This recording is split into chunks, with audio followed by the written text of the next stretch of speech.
where the Gauteng Provincial Government post-budget media briefing is currently underway. Let's listen in. And where we encounter situations of malfeasance, situations of irregular use of public funds, we will be the first to highlight those issues and to hold people to account. So with that said, I'd like to say that this budget is not just a promise, it's an action plan for how we want to turn the agricultural sector in Gauteng around and turn it into a thriving engine of economic growth. And I look forward to walking that journey with you over the next 12 months. Thank you.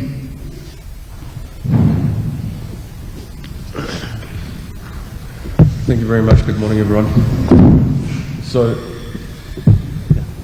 I've got the unenviable job, I suppose, of having to deliver a budget speech 3 weeks into my new term. So the last 3 weeks have been largely trying to understand the environmental landscape, what the portfolio looks like, what the capabilities of this particular portfolio are. I'm just going to break down some of the numbers for you. Our total budget allocation for this financial year is 679.4 million rand. That is then broken down into 353.3 million rand for personnel. That includes your environmental specialists, your compliance officers, and your planners. And these are really the staff that ensure that there's enforcement, that there's policy creation. These are absolutely crucial roles for the department. 9.3 million rand is going to is coming via the EPWP integrated grant. So this is generally for youth and women in greening, recycling, conservation, and park restoration. Then a very crucial area that I feel needs a lot of attention is the area of the Cradle of Humankind and Dino King. These are priority areas for us, not simply because we're working in a space of looking after World Heritage sites, but these are actually revenue generating entities. These are entities that need to be preserved, not just for the longevity of where humankind started, but the fact that there's a big 5-game reserve very close to our capital city in Pretoria is a very important part of what we're trying to achieve as environment. Then we've received an allocation of 50 million rand to clean 18 CBDs through the G20 Green Cities Initiative. This is something that we really are looking at focusing for a sustainable sort of development plan, something that we're not just going to get the streets clean up until G20 and then thereafter we don't have anything anymore. So we'd really like to see these funds spent on waste furniture and street furniture that's actually going to be durable and take us through a number of years so that we can actually build on what we've already put in place. Next year we don't come back and say, oh, we need to clean the same areas again. Then there's a targeted allocation, there's 10 million rand for a feasibility study for Gauteng's first integrated eco-waste facility, 3.5 million rand for buyback centres, infrastructure, and supporting the township recyclers. Now this is an area which I'll talk about a little bit later on, but these buyback centres are something that is absolutely crucial, not just from the perspective of getting our streets clean, but also from the perspective of managing our landfill sites. So this is going to be a very big focus for me, in particular with the budget that's been allocated, but also when I reach out to businesses to ensure that we're actually taking this a little bit further than just what this budget allows. Then there's 2.9 million rand for waste minimization regulations, introducing separation at source, 2.5 million rand to review the integrated waste management plan, 8 million rand for climate change resilience through the Gauteng Climate Change Action Plan and Climate Indaba, and 11.9 million rand for streamlining environmental impact assessments and reducing turnaround time. Now, in my short time that I've been in office, I found out about the Section 24G notices, which are actually fines, which our departments can issue to businesses and municipalities alike, and these fines can go up to 5 million rand. Now, this is something that we've had a long backlog in, and I know that my predecessor, MEC Charlotte Peters, was focusing on clearing this backlog so that we've actually got revenue that's coming in for the province, but on a larger scale, also taking the actual legislation very seriously from a business perspective. So the businesses don't sit there and go, oh, okay, we'll just appeal the decision. It's going to take them 5 years to make a decision around whether or not this fine is actually applicable and whether or not we actually need to pay the fine. So we're going to focus a lot of our time and energy on clearing those backlogs so that we can increase those fines. I think last year we managed to bring in about 9.4 million rand from the Section 24Gs, which is useful, but we need to extend that beyond just what we've got now. So we want to send a message that we do have a big stick, and we're not afraid to use it. But with that being said, we're also looking at things like intergovernmental relations. This year we've signed an MOU with all of the municipalities in Gauteng, where we're actually saying to each other, look, let's work together. We're not going to work in a silo. Let's hold hands. Let's look at how your budgets can extend to cleaning. Let's look at how we can do these things in a sustainable manner. And let's be open and honest about what we are actually able to achieve and not achieve during this period. So that MOU is also going to be incredibly important for this budgetary year going forward. And then the last big one is actually reaching out to businesses, and I spoke a little bit about the buyback centers, the integrated waste management facilities. I think that Gauteng has grown so rapidly. I mean, we're one of the smallest provinces. We've got 15 million people living here, and we account for more than a third of the actual GDP of South Africa. So we've just been exploding as a province, and we need to keep up with that particular demand. So if you look, for instance, at the waste pickers and the separators, there's a section just outside the Gautrain station which has been bothering me for a long time before I even got to this particular position. But those waste pickers have actually managed to make a serious separation section there, just sort of off to one side of Old Pretoria Road. Now these are indicative of, a gap in the market for businesses. So this is not just something that's being done because, they think it's fun. It's something that we need to start to regulate so that we can start to understand how do we ensure that this is done by the book, that we're not burning plastic off to the side of the road or on the top of a dump, which is causing, air pollution. So when we start to look at these things and we start to work with businesses, I believe that we can call on businesses to help us institute these buyback centers and integrated waste management facilities so that we're able to extend these budgets a little bit further. Now what that's going to do is it's going to help us manage our landfill sites. It's also going to create jobs if we regulate this properly. And it's also going to stop a lot of the illegal dumping, because if we've got more of these processing power from the buyback centers and integrated waste management facilities, we'll also have a lot less dumping on the road. Then finally, the really, really big call. I was actually a little bit saddened to hear this when we went out on one of the Premier's programs last week, that a lot of the dumping that occurs because some of our residents forget to take their bins out on time and they don't want the waste in their homes. Now, some of this is municipality-based. That's where the MOUs are going to be crucial. But some of it's also just forgetting, that the bins are collected on a Tuesday.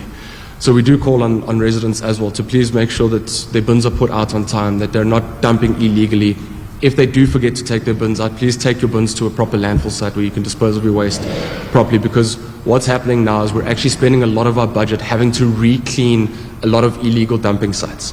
So that's something that we're trying to ensure that if we clean once, that area stays clean, and we're actually able to work very closely with the communities to ensure that these illegal dump sites are stopped. Then I'm also working very closely with MEC Ramahopa and MEC Faith Mazibuko so that we can look at how we can clean some of these illegal dump sites, particularly on provincial land, turn them perhaps into agricultural gardens, and also then integrate some social development works, such as rehabilitated drug users that can then come and clean and work on the ground with us. So we're truly taking a stance here that the environment is everybody's business. We're also working very hard on the mine rehabilitation, the water quality. Municipalities obviously need to ensure that they're not pushing a bunch of waste into our rivers. And then air pollution as well. That's something that we've been dealing with through MINMEC, and I know that we've recently installed 200 air detection sensors in Sharpeville. So yeah, these are all of the things that we need to work on, and we need to be open and honest with the communities around what their impacts are on what our failures are and what we're doing to address those failures. Thank you very much.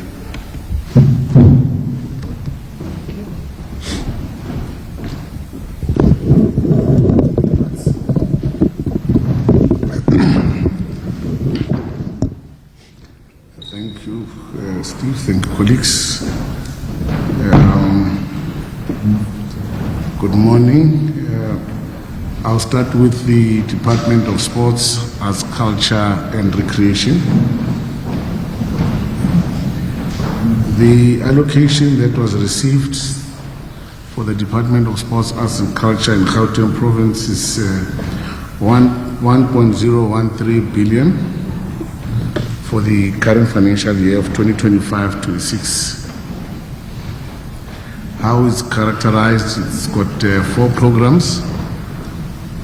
The first program is the administration, which has got an allocation of around 165 million. The second one is the Arts, Culture and Heritage, which has received 219 million. The third one is Libraries and Archives, which has got the largest allocations of 320 million.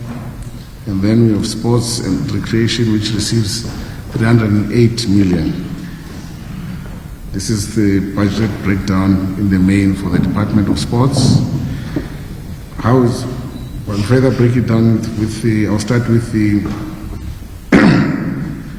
commemoration days, which is an allocation of around 22 million, which will cover Human Rights Day, Freedom Day, Youth Day, Women's Day, and Heritage Day. Further, there's a portion that covers social cohesion games, which is community games across our province. We've also got an investment of about 120 million grant, which enables us to support community clubs and 36 local leagues. And further, we'll be appointing around 101 sports coordinators and investing a further 10 million rand in the Wednesdays League Schools program, of which schools that will be participating are 410, which we intend to grow them to 810 in the medium term. We further received 40 million rand for bidding and hosting, which will cover major events, support for major events that are taking place in our province, as part of igniting the social cohesion aspect in our province. That includes, amongst others, the support we give to, for instance, now we'll be giving support to Basketball Africa League, which was hosted in the province, the Springbok Test matches that are hosted in our province, the Rugby Championship, the Football Championship, all the major sports championships that will be taking place. So this will be covered and supported. We will be modernizing our libraries, continue to modernize our libraries. Currently, we'll be modernizing around 36 libraries across our province. We will be opening 2 new libraries in the current financial year, which namely is Kagiso Library and Ridley Modular Library in Mogale City. And finally, we're also concluding the opening of the Women's Living Heritage Monument, which we've given a further allocation of 29 million rand for its conclusion and its operationalization.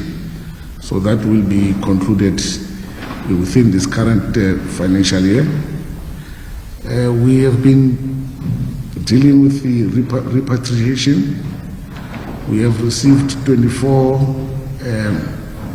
exiles, and 22 have already concluded. We're only left with 2 in the main, and one will be the Florence Moposho, who will be Lady Alexander, and also the jazz musician Todd Machikiza. The date is to be finalized by the family.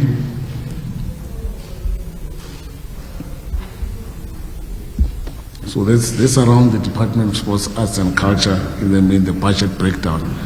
But more important, what should be understood is the support that we'll be giving to our local in the main Gauteng-based academies. For instance, the academy that went to Spain, they came back.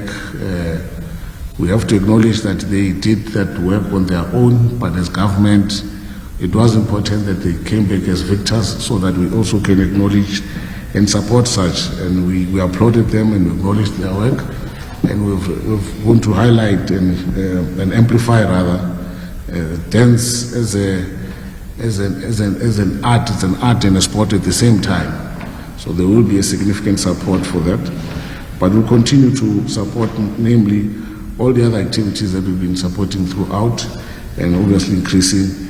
And part of the financial year, there will be a greater investment in the infrastructure, social infrastructure. You know, some of our social infrastructure, our halls, dilapidated, Mpatlalatsane, in Sebokeng, amongst them. So we are finalizing with the MOU, with the municipality, and concluding so that we can rehabilitate them as well as some sports stadiums that were handed over post the World Cup. Sinaba Stadium in Davidton, as an instance, will also be going there to those stadiums, renovating them to ensure that they get back to the standards that they used to be. So there will be a lot of work in the province with regard to infrastructure, social infrastructure, our libraries, our sports facilities, in our halls.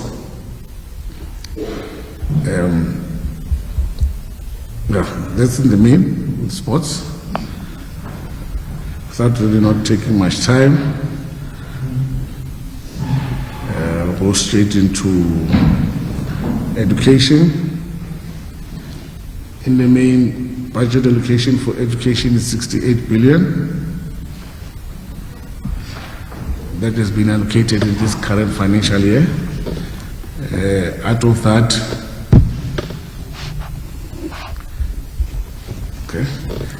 which marks it's an increase of around 3.1 billion from the previous financial year, which was 64.8. What needs to be highlighted with regard to the education budget is firstly the accountability, the governance of it. In the previous financial year, the department has received 2 consecutive clean audits, which demonstrates that the intention that every rand allocated to this department goes to its intended destination. And the budget spend in the previous financial year is sitting at 99.9%.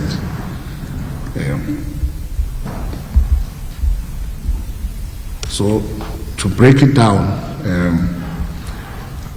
the approach in this financial year, we're using 4 strategies. The first strategy is strategy 1, which focuses on ECD, early childhood development. Here we'll be investing over 734 million. As we are aware that the Bella Act has made grade R compulsory, so meaning that we will be investing in ensuring that we finalize not only the infrastructure but also the support, the LTSM as well, for all the grade Rs in our all primary schools. But so far we've managed to build, have grade R classrooms in all our primary schools except 54. It's about 54 primary schools that don't have grade R, and that's largely because of space. There's no space for us to build grade R in those particular schools. But what happens is that in such instances, then they have a direct relation with ECDs within the feeder area. So with the strategy, we will be universalizing grade R access. And this means that amongst others, we will be training. Currently, we are training over 800 ECD practitioners up to NQF level 6 grade R practitioners. As they conclude this qualification, we then take them, absorb them into the system, we appoint them. So currently we have about 800 that are currently undergoing the course, so that we can then bring them and appoint them into our schools. We'll be further expanding access to ECD with this budget of 734 million, and also further ensuring that we get children ready for mainstream schooling in ECD. This is a key focus area for the department, because we do understand that as you invest in ECD, as you invest in children at an early age, the economic benefits are far more greater. As researchers once told us that if you invest R1, you will get around 13 Rand in economic output in the later years from the ECD expenditure. So that is why we're investing as a province into ECD. The second strategy is to promote quality education, where we'll be investing 2.2 billion.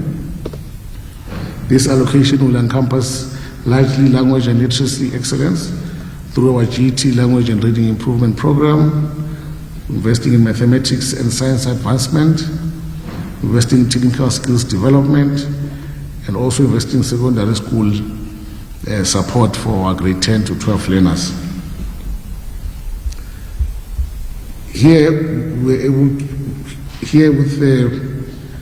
This is where we invest in lastly into the classroom. This is where we're putting all our investment into the classroom for output.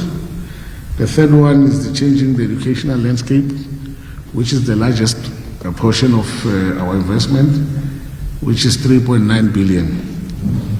I'm sure you're wondering why I'm speaking these figures, and I spoke about 68. 76.6% of the budget goes to compensation of employees. So meaning that large number of that budget goes to salaries. The department accounts for about the sector around 104,000 educators. So that's where most of the budget goes to. As I was saying, the first strategy is changing the educational landscape, where we're investing 3.9 billion. Namely, here I will look at our multi-certification, where we're also investing, obviously working with partners. We're doing coding and robotics at foundation phase up to Microsoft Digital AI and other firefighting and other skills at FET phase. So largely here it means we'll be investing beyond the curriculum offering that's been done within schools. There will be added skills that we're giving to learners. So we will be investing there. We'll be investing, continuing to also build more schools of specialization. We have 36 now. So every year we intend to have at least 5 more every year. So the 36 schools of specialization will also be investing there within this strategy of changing the education landscape, as well as twinning. This strategy is based largely on the partnership that we have with private sector, with industry leaders, industry partners.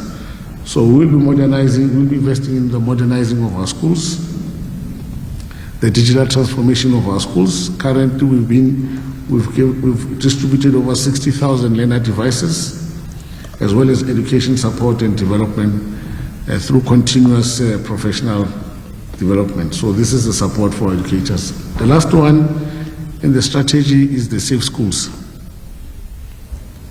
Here in safe schools, we're investing 2.9. This 2.9, amongst others, it covers school nutrition, where we are feeding over 1.7 million learners, giving them meals daily. Please note that the grant that we get from National Treasury covers only about 1.4 to 1.5 million. So through our equitable share in the provincial government, we are also feeding additional over 200,000 children, as well as we are transporting over 220,000 learners within this creating safe schools and social cohesion. But furthermore, the approach in this strategy will be investing in the security and securing our schools.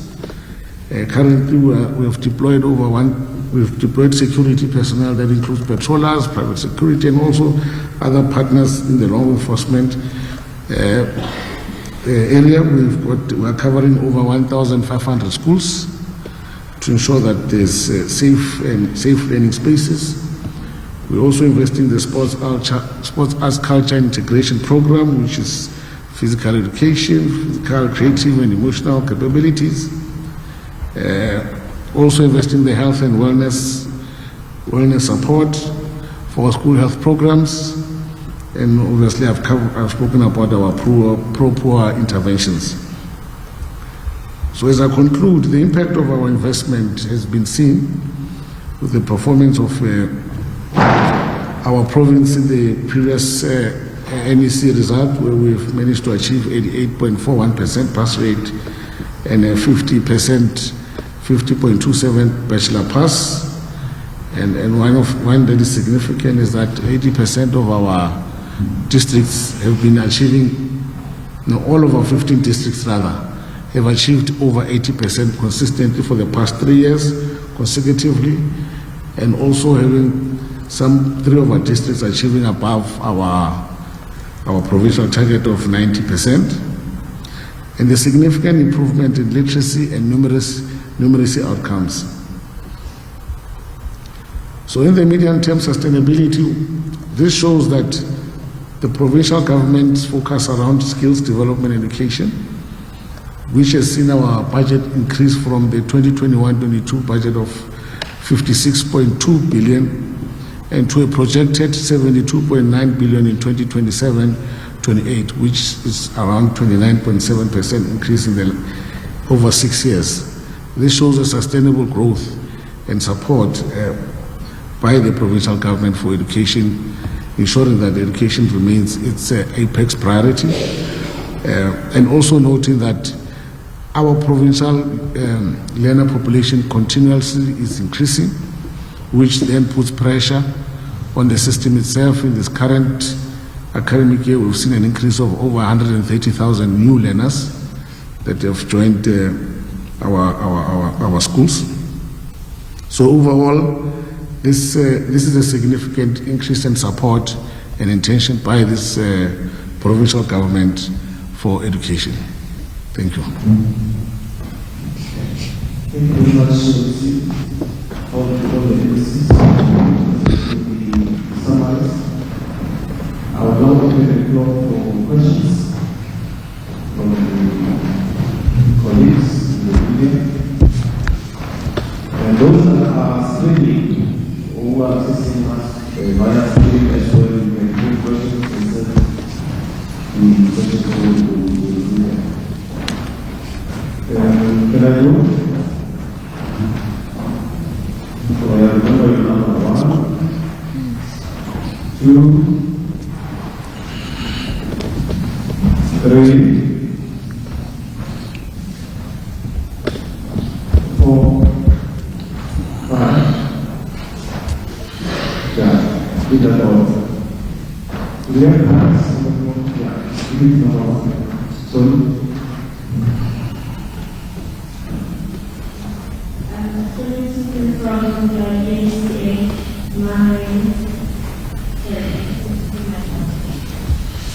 The first question is to the agricultural NCA.